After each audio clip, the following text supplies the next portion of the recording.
అమరావతి రాజధానిలో వరదల కారణంగా తలెత్తిన ముంపు పరిస్థితులపై వైసీపీ మాజీ ఎమ్మెల్యే కేతిరెడ్డి వెంకటరామరెడ్డి తాజాగా సెటైర్లు వేశారు.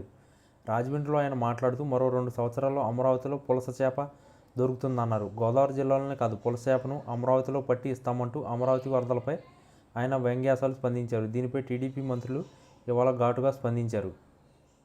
అమరావతిలోని కొండవీటి వాగు ప్రవాహానికి ఆటంకం వల్ల నిలిచిపోయిన నీరుకొండ పరిసర ప్రాంతాలని ఇవాళ మున్సిపల్ మంత్రి నారాయణ పరిశీలించారు. పశ్చిమ బైపాస్ రోడ్లపై బ్రిడ్జి నిర్మాణంతో కొండవీటి వాగు ప్రవాహానికి ఆటంకం ఏర్పడిందన్నారు.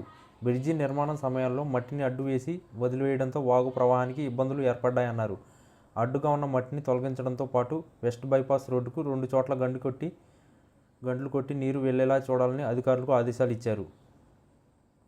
అమరావతిపై ఏడుపులు ఇకపైనైనా ఆపాలని వైసీపీ నేతలకు సూచించారు.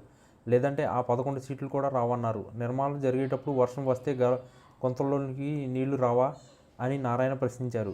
గుంతల్లోకి నీరు వస్తే ఐకానిక్ భూములు మునిగిపోయినట్టేనా అని అడిగారు. పశ్చిమ బైపాస్పై బ్రిడ్జి నిర్మించిన దగ్గర మట్టి అడ్డుగా ఉండడంతో నీరు నిలిచిపోయిందని, అది కూడా కేవలం 2 గ్రామాల పరిధిలో మాత్రమే పొలాల్లో నీరు నిలిచిందన్నారు. మిగతా గ్రామాల్లో వర్షం పడి కొన్ని గంటల్లోనే నీరు బయటకు వెళ్ళిపోయిందన్నారు. రాజధాని మునిగిపోయిందంటున్న వారు ఇక్కడికి వచ్చి చూడాలన్నారు. కారణాలు తెలియకుండా వైసీపీ నాయకులు నోటుకొచ్చినట్టు మాట్లాడితే ప్రజలు సహించరన్నారు.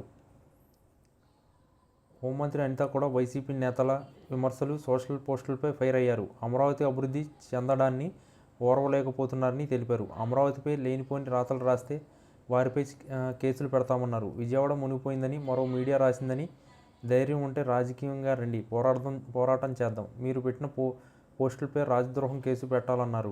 సోషల్ మీడియా పోస్టులపై లీగల్ చర్యలు తీసుకుంటామని, ఆయా పోస్టులపై ఫ్యాక్ట్ ఫైండింగ్ కమిటీ ఏర్పాటు చేస్తామన్నారు. నిజాలు పరిశీలించి బాధ్యులపై చర్యలు తీసుకుంటామని హెచ్చరించారు.